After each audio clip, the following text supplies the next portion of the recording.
الله سيدنا محمد بن عبد الله وعلى آله وصحبه وله رضي الله عنكم. وقال رضي الله عنه: تأدب لله ولرسول الله ولكتاب الله ولأصحاب رسول الله ولأولياء الله، فأدبك مع الله اختيارك لما يختار، وترضى بقضاه والتجاؤك له واتكالك عليه، وأدبك لكتاب الله تقرأه كما أنزل واعتمادك عليه، وأدبك لرسول الله اتباعك له، وأدبك مع أصحابه الاقتداء بهم وحسن الظن فيما جرى بينهم، وأدبك مع أولياء الله عدم الاعتراض عليهم. Beradablah kamu kepada Allah, beradablah kamu kepada Rasulullah, beradablah kamu kepada kitab Allah yaitu Al-Quran, beradablah kamu kepada sahabat Nabi SAW, beradablah kamu kepada awliya Allah. Kemudian beliau memberi resep daripada adab-adab tersebut. Bagaimana cara adab kita kepada Allah, yaitu memilihnya kita seperti yang dipilih oleh Allah. Kemudian kita ridha dengan ketentuan Allah dan memohon perlindungan kepada Allah dan tawakal berpasrah diri kepada Allah. Ini adab kepada Allah Subhanahu wa taala.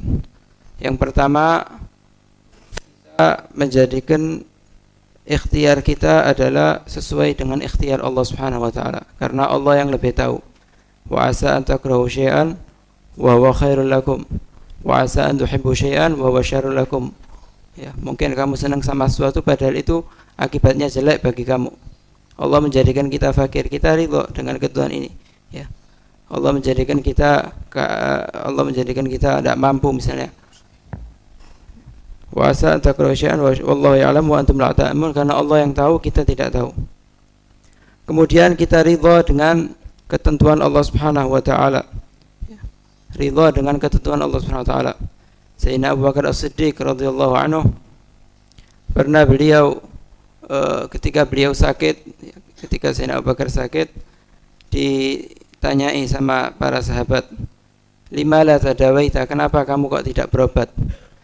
Katanya Sayyidina Abu Bakar, at-tabib amradhani, dokternya menjadikan aku sakit. Artinya beliau ridha, Allah Subhanahu wa taala yang menjadikan dia sakit, ridha atas ketentuan Allah Subhanahu wa taala. Kemudian juga berlindung kepada Allah, memohon perlindungan kepada Allah. Karena itu kalau memohon perlindungan jangan kepada makhluk, kepada Allah Subhanahu wa taala, karena makhluk tidak bisa memberi manfaat kepada dirinya. Bagaimana dia bisa memberi manfaat kepada yang lain? Karena itu kalau memohon perlindungan hanya kepada Allah Subhanahu wa taala. Kemudian juga tawakal kepada Allah Subhanahu wa taala, berpasrah diri. Ya, innallaha yuhibbul mutawakkilin.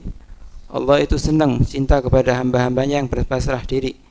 Ya, begitu juga Rasulullah SAW bersabda, "Lau tawakkaltum 'ala Allah haqqa tawakkulihi, la razaqakum kama yarzuqut tayr, taqdu khimasan wa taruhu bitana." Ya, seandainya kamu bertawakal kepada Allah dengan sebenar-benarnya tawakal, seperti pasrahnya burung, tawakalnya burung, niscaya Allah akan memberi kamu rizki seperti memberi rizki burung, pagi dalam keadaan kenyang, pagi dalam keadaan lapar, sore dalam keadaan kenyang. Kemudian ini adab kepada Allah SWT, yaitu kita berpasrah diri kepada Allah, ridha dengan ketentuan Allah, kemudian memohon perlindungan kepada Allah. Yang kedua, beradab kepada Al-Quran. Bagaimana cara beradab kepada Al-Quran? Yaitu kamu membacanya seperti yang diturunkan, taqra'ahu kama unzil. Karena itu harus bagi kita untuk mempelajari membaca Al-Quran dengan benar, makharijul hurufnya, bagaimana tajwidnya. Jangan membaca Al-Quran asal-asalan, tidak boleh.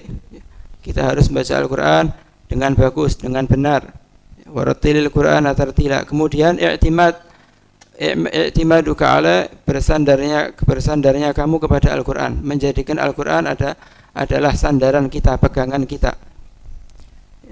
Jadi adab kepada Al-Quran adalah beriktimad kepada Al-Quran. Ya, sehingga ketika kita membaca ayat yang menerangkan siksa Allah, kita menghindari daripada perbuatan-perbuatan tersebut. Kalau ayat yang menjelaskan amal-amal soleh atau rahmat-rahmat Allah, kita bersegera dalam berbuat tersebut, bersandar kepada Al-Quran. Jangan nanti membaca, katanya Imam Ghazali dalam Ihya, kalau seseorang membaca Al-Quran tapi perbuatannya tidak sesuai dengan Al-Quran, jadinya hikayah, cuma menceritakan saja. Seperti misalnya baca ayat wa may yattaqillaha yaj'al lahu makhrajan, barang siapa yang bertakwa kepada Allah, Allah akan jadikan segala urusannya ada jalan keluarnya misalnya. Tapi dia tidak bertakwa kepada Allah, ini hanya hikayah, menceritakan saja. Karena itu jangan membaca saja tapi i'timad, ya. Juga kita bersandar kepada Al-Quran tersebut. Kalau yang lebih parah lagi, membaca Al-Quran tapi perbuatannya bertentangan dengan Al-Quran, ya, ini masuk dalam sabda Nabi, kam min talil Qur'an wal Qur'an yal'anuh. Berapa banyak seseorang baca Al-Quran tapi Al-Qurannya melaknat dirinya sendiri. Ala la'natullah ala zalimin wa huwa yadhlim. Laknat Allah kepada orang zalim, dirinya zalim. Membaca ayat Al-Quran, ala la'natullah ala al-kadzibin wa huwa yakdzib. Kemudian beradab kepada Nabi Muhammad SAW, yaitu ittiba'uka lahu, mengikutinya kamu kepada Nabi Muhammad SAW. Mutaba'ah kepada Nabi, mengikuti Nabi Muhammad SAW itu bukan dalam urusan ibadah saja, hatta dalam urusan adah, dalam urusan kebiasaan. Bagaimana makannya Nabi, bagaimana duduknya Nabi, bagaimana jalannya Nabi, itu semua untuk diikuti. Itu semua untuk diikuti. Dan ketika kita mengikuti Nabi, mutaba'ah Nabi, di situ kita akan mendapatkan mahabbatullah, dan di situ kita akan mendapat diampuni dosa-dosa kita. Qul in kuntum tuhibbunallaha fattabi'uni yuhibbukumullah wa yaghfir lakum dzunubakum. Karena itu sepatutnya bagi kita untuk ittiba' kepada Nabi Muhammad SAW. Kemudian beradab juga kepada para sahabat Nabi. Bagaimana beradab kepada sahabat Nabi? Al-iqtida' bihim, mengikuti para sahabat. Ya, dalam riwayat hadis Nabi bersabda, ashabi kan nujum, bi ayyihim iqtadaitum ihtadaitum. Para sahabatku ini seperti bintang-bintang. Dengan siapa kamu mengikuti, maka kamu akan mendapatkan petunjuk. Kemudian juga husnudzon kepada para sahabat. Dalam urusan antara para sahabat, perselisihan antara sahabat, kita harus husnudzon, ya, karena martabatus sahabah itu, kedudukan sahabat itu kedudukan yang sangat tinggi. Afdalul martabah, paling afdalnya martabat setelah martabat kenabian adalah martabatus suhbah, lebih daripada aulia, ya, bahkan paling tingginya tingkatan wali as-siddiqiyah, ya, al-qutbul ghath, itu di bawah derajat daripada sahabat. Karena itu harus kita husnudzon kepada sahabat, adab kepada sahabat tersebut. Kemudian adab kamu kepada aulia adalah adamul i'tirad alaihim, hendaknya kamu tidak menentang kepada mereka, taslim kepada aulia Allah, jangan sampai menentang kepada aulia. Wasallim li ahlillah fi kulli mushkilin ladaika ladaihim wadihun bil adillati. Pasrahkan kalau kepada ahlullah, para aulia, ya, antara kamu daripada semua muskil, semua urusan yang berselisih.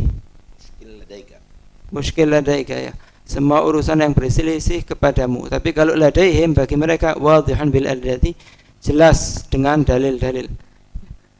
Mungkin ini saja. Alana du'ulaka tabiban. Sahabat menawarkan kepada Sayyidina Abu Bakar, Anda bawakan dokter ya. Maka Sayyidina Abu Bakar menyatakan at-tabibu amradhani, dokter buat aku sakit. Nah, ada makna gini, at-tabibu amradhani, dokter buat aku sakit. Kenapa? Karena bisa membuat tergoda, terpengaruh ridhonya dia dengan takdir Allah Subhanahu wa taala. Membuat terpengaruh ridhonya benar. Kenapa?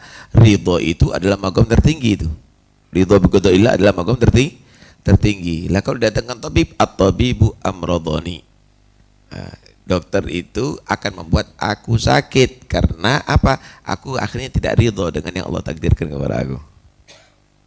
At-tabib amradhani. Kalau dikatakan at-tabib itu adalah al-murad adalah Allah Subhanahu wa taala, padahal kita tidak bagus ya kalau menisbatkan marad kepada Allah. Wa idza maridtu fa huwa yashfin. At-tabibu amradani, bisa ditakwil dokter itu membuat aku sakit tapi untuk sehat. Sama dengan dokter itu membuat mengoperasi tapi untuk sehat, menyuntik tapi untuk sehat. Dia dokter membuat aku sakit tapi untuk aku selamat di akhirat. Aku mendapatkan derajat yang tinggi ada di akhirat. Tapi kebanyakan al-awwal itu. Al-awwal itu Kak lebih apa? Lebih pas. At-tabib amradani, dokter yang ada ini membuat aku sakit. Apa amradha? Membuat hatiku sakit karena aku menjadi tidak ridho Allah kepada takdirnya Allah Subhanahu wa taala. Begitu. Nah, adab dengan sahabat fima jara bainahum. Adab terhadap sahabat husnudzan terhadap apa yang terjadi di antara mereka. Jadi ini imtihan sebetulnya bagi kita, ujian bagi kita, sama ujiannya anak terhadap abah dan ibu kalau ribut. Kita husnudzan aja. Walaupun kita bisa menentukan ibu anak yang salah ini, tapi kita tetap husnudzan sama ibu, hormat tetap sama biadab memang ibu. Nanti jadi apa? Jadi orang jadi durhaka sama ibu atau abahnya yang salah. Ini binatang bapakku misalnya, mal'un bapaknya anak misalnya. Lah ini mencela bapaknya, kamu yang berarti nggak sukses. Antara sahabat juga begitu, jangan ikut-ikut. Akhirnya kamu melaknat sana, melaknat sahabat sini. Lah kalau kamu tahu kesalahan sahabat, tetap jangan mengurangi adabnya kamu dengan sahabat. Husnudzan kepada mereka.